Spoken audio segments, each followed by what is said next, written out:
explain it with a specific business idea. You have your own business idea.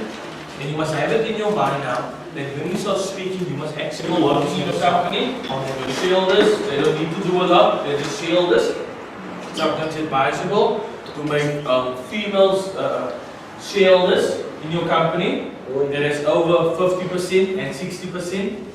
Okay. I think we will ignore that statement, but I do understand where you're coming from. There is some trust issues here.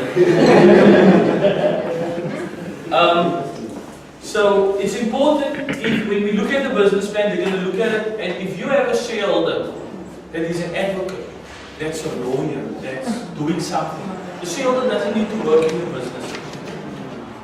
They can just be there and attend some meetings and they can just look at the reports. And if people look at, you have that person as a shareholder, that person, your document automatically has value. The shareholder doesn't need to expect money, so there can be agreements to that also. It is the director that is working in the company that's supposed to get the salary. A shareholder can be both a shareholder and a director, but then that has to be stipulated when you register your company. Because they will ask you, because you pay extra for directors. So that is very important. So meaning, if I want to have shareholders, I need to have the latest marketing as referrals. That comes over time. That comes over time and there's nothing that we can do about it. You need to be in business and people say, I know this guy, that guy can do it. So if your business has been running for a year or two, I strongly believe that you have referrals that people now are referring to.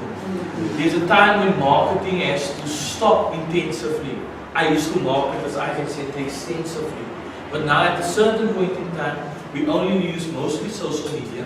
Because we have trained all the people already in social media, it makes it cost effective now to market. Because in some areas I have to print out flyers. Because everyone is now on my Facebook page. I just put it up and people are there. It's cost effective.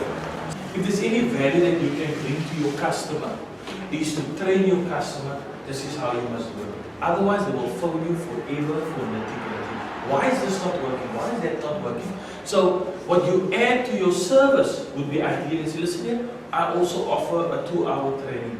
2 hours, people. You can do that. Yeah. So now you're offering something that the big client is not offering because you're not training people in your product. And now they know they can use it. So that is also important. So if you have products, please provide training. Customer relations, this is how you do it.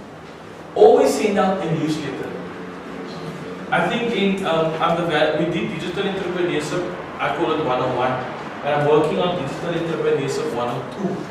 Where we will actually teach you an online platform how to create your own newsletter. So then you have all your email addresses in there, you develop your newsletter, you pop send, it goes to everyone. Have you seen these nice newsletters that you are getting from emails?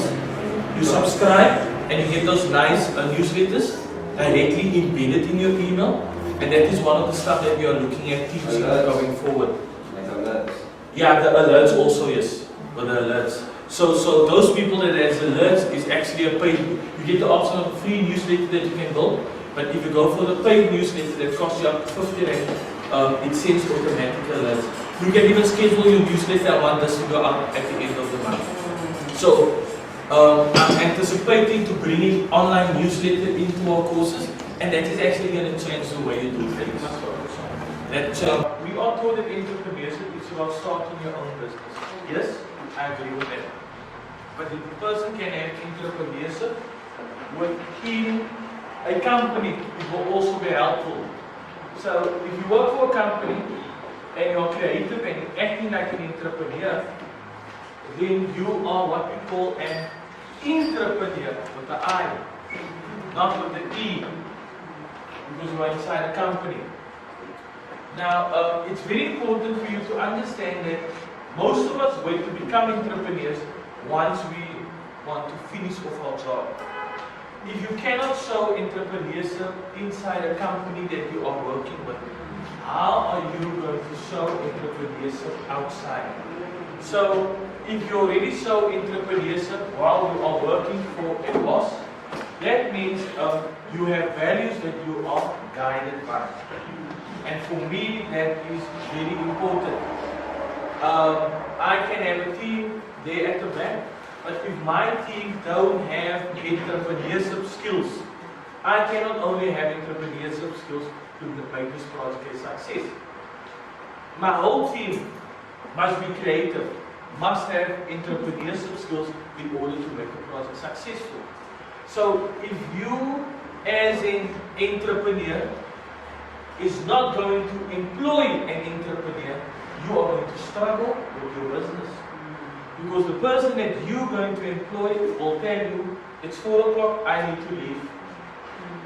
If work is piling up and you have stuff that ought to be done and you need to finish the work before the end of the month because you need to submit an invoice, you need to be paid, but your employee tells you, listen, it's 4 o'clock, I need to go, he doesn't care, he or she goes home, then you're going to have a challenge. So even the people that you're going to employ, because where you are moving, you cannot do everything on your own. You will need people to help you, but like-minded people. Because if you are not going to have like-minded people in your company or in your organization, they are going to take you down. We know how dangerous cancer is to a body. That can also happen to an organization. If one of the employees that you have decides, nah, I don't want to work, I'm going to take off sick for 3 days and I'm going to switch off my phone. How is your company going to operate? It's very important. So those are they placed him in a career and he didn't want to be in that career. And naturally it turned out that he was meant to develop computers. That's the reason why we have these expensive Apple phones. Because the whole idea of Steve Jobs. Just to quickly move through that, we also need to break, and when we come back we're going to do the activity. You must have business management skills in order for your business. You must know business management. It's very important. How business works, how profit works, how much does my product that I have, how much do I need to sell it for, what are the ingredients, for instance, that I need to buy, that I can know I need to make a profit. So business management skill is very important. That otherwise you're always going to work at a loss. We've mentioned creativity and innovation, passion for what the person does, intuition, success attitude, understand the mechanics of the market economy. You need to understand the mechanics. For how much is this product currently selling, and for how much must I sell this product? Because I'm starting out, obviously, I need to, at some point, drop the price. But in some areas, I cannot drop the price. Because for some people, if I drop the price, I actually drop my value. That's always a battle. So, we need to get to that point to understand who are we targeting it first.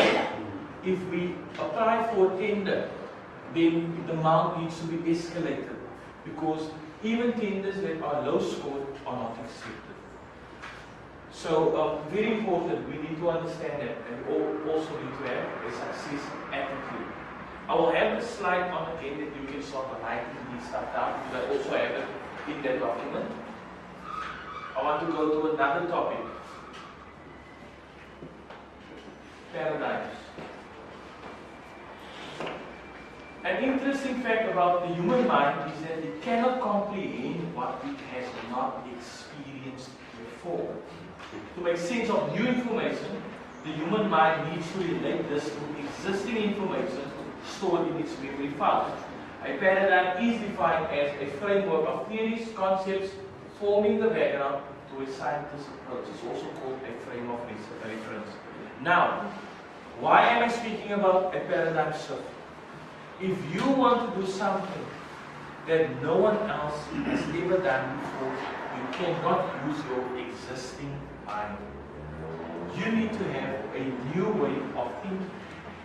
So in order to have a new way of thinking, you need to engage people. You need to speak to people. Firstly, you need to speak to people that's already in the industry to know how they think. Because that's the reason why they are there. They are not there because of the money. They are there based on the way